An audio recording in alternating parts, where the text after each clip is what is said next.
Hi guys. Normally this is the part of the video where I would say, spoiler alert, this video is going to contain spoilers for the Flash episode, The Fury of Firestorm. If you don't want anything ruined for you, stop watching now. Normally I would say that, and we're going to get to that. However, even if you're not going to watch my video right now, if you tune in right now, this is not a spoiler, this is an emphasis. You absolutely have to watch the last minute of the episode, The Fury of Firestorm. I'm not going to ruin it for you right now. I am, however, going to issue the spoiler alert right now. From this point beyond on this video, I will be dropping spoilers. If you don't want anything ruined for you, stop watching now. But you have to see the last minute. Oh my god. Anyway, hey all, Dave here. And, man, The Fury of Firestorm was definitely interesting. I mean, I like the fast-paced, haha, pun intended, energy that they've kind of been building up in The Flash. It was a cliffhanger with what's going on with poor Professor Stein.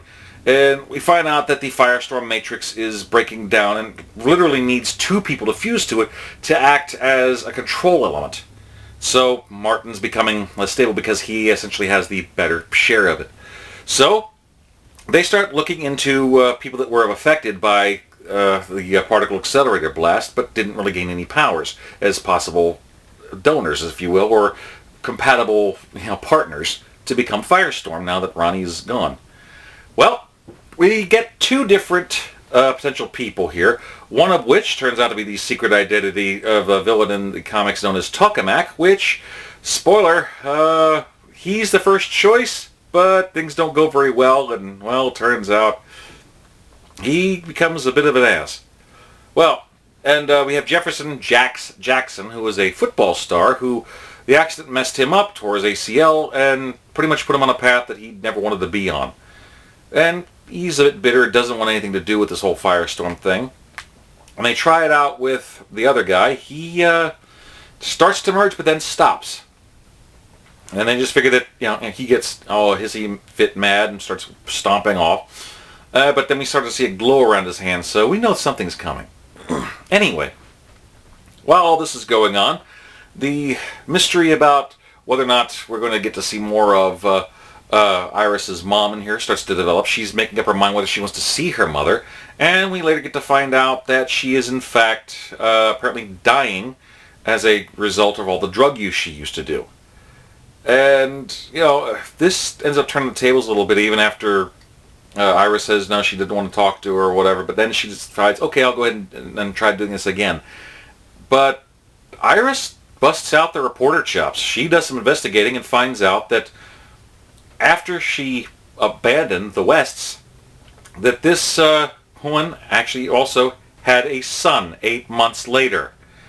Now, Iris started pushing questions. Who's the father? Did you abandon me? And she starts freaking out. You know what? Don't tell me. I don't want to know because that would tear up Joe. And that's good. But here's where it gets weird. Now, we already know that Wally West is going to be coming up into the comic, from the comics into the show. This has already been said, so that's going to be cool.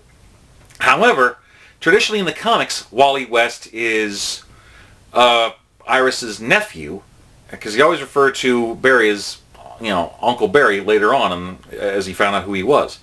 So, I don't know if we're setting this up for this mysterious child to be Wally, or another darker potential possibility. In the current New 52 comics, there's a Daniel West, who is also the brother of Iris, who, due to an accident and having a less than great childhood from an abusive parent, eventually becomes the Reverse Flash. Now, whether this mysterious child of Iris's mom is going to be Daniel or Wally, we just have to wait and see. Meanwhile, while this is going on, there start to become some kind of vibes going on between Patty and Barry, but Barry's trying to keep it professional, and Patty's also investigating something, which turns out to be, it looks like a human shark thing that's been going around people. So we heard rumors that King Shark was going to be alluded to in here, and the investigation is going on, and while this is also happening, there's something else going on that's really weird. Apparently, there have been a break-in at Mercury Labs. Tina McGee once again appears. Amanda Pay's character. But the break-ins are weird because it happens and she catches a glimpse of a living, walking Harrison Wells. What's going on? Harrison's also been skulking around Star Labs, but no one's caught him yet. So what is going on? I mean, he's looking all kind of sinister, man. Well, here's where it gets building up here. Eventually, after the rejection with the guy that becomes Tokamak, who is essentially becoming an energy sponge, well, Professor Stein is dying. If he doesn't get to a partner to merge with soon, he's going to die. So, eventually, when Caitlin, who actually ran him off with some very harsh words, decides to swallow her tongue and tries to be professional about it, goes to talk to Jax again. And, well, as this happens, Tokamak shows up. Jax and Caitlin get the heck out of there. And then they start to realize, okay, this needs to happen now. So, the merger happens, and a new Firestorm is born. And just in time, too, because Tokamak is now attacking Central City High School, where Jax attended. So, it's the Flash and Firestorm, once again 2.0, ready to get busy and take this thing out. And it starts to happen.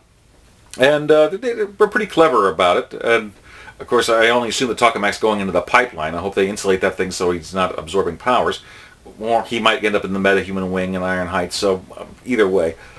Anyway, while this is going on, Joe's also trying to talk to Barry about, Iris is your first love, and she may not be, Patty might not be Iris, but if you want to pursue this, you're going to realize that she's going to be different, but don't feel afraid to pursue that. So, it looks like Jax and Professor Stein are going to be flying off to a consultant in Pittsburgh that helped them to develop their powers before. So I think we're eventually going to start to see the transmutation powers. That was a deleted scene from The Flash in Season 1. So, thumbs up on that. Jax is an interesting dynamic. I think he'll be okay, and definitely another level of people being able to relate to this guy being thrown into a situation he did not want to be a part of.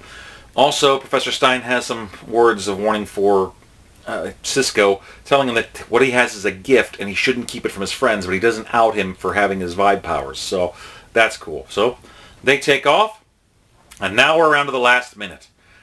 Barry's essentially wrapping things up with a little speech inside his head, goes to the jitters, finds Patty working on a case, starts to think, maybe I can go ahead and pursue this.